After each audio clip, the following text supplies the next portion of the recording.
আসসালামু আলাইকুম, আপনারা সবাই ভালো আছেন? তো আজকে আমি রান্নার ভিডিও নিয়ে এসেছি। আজকে রান্না করবো তরতাজা, দেখেন পালং শাক কত সুন্দর।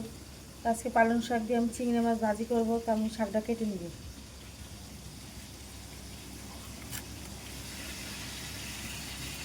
শাকটা আমি বেছে নিচ্ছি। শাকের ভিতর অনেক বন ছিল, তো আমি শাকটা আমার কাটা হয়ে গেছে। আমি এখন শাকটা ধুয়ে নিব।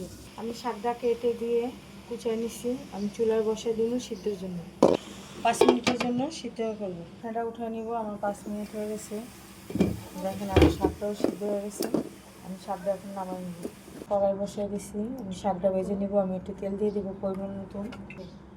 আমি আমার ঘরে ছোটো চিংড়ি মাছ নাই বিধায় আমি বড় চিংড়ি মাছ দিছি। এখানে আমি 5টা চিংড়ি মাছ নিছি, 2টা পেঁয়াজ, 2টা রসুন, 4টা কাঁচামরিচ। আমি তেল দিয়ে দিছি।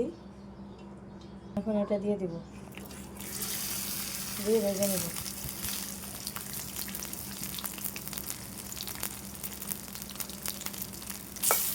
দেখেন আমার মাছটা ভাজা হয়ে গেছে, লাল লাল হয়ে গেছে।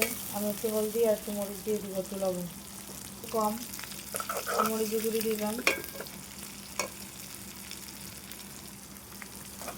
একটু হলুদ দিয়ে দিব,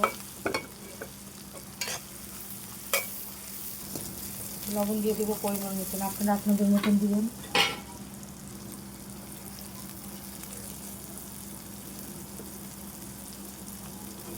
আমি এখন সিদ্ধ করে রেখেছি, শাকটা দিয়ে দেবো। শাকটা কিনে গেছে, পালং শাক এমনই। দেখেন কত সুন্দর হয়েছে শাকটা। আপনারা এভাবে ভাজি করবেন।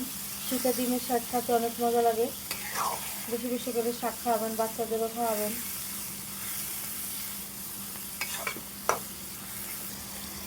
আমার শাকটা হয়ে গেছে। দেখেন কত সুন্দর হয়েছে কালারটা। আমার ভিডিওটা ভালো লাগলে আমার লাইক, শেয়ার, কমেন্ট, সাবস্ক্রাইব করবেন। আল্লাহ হাফেজ।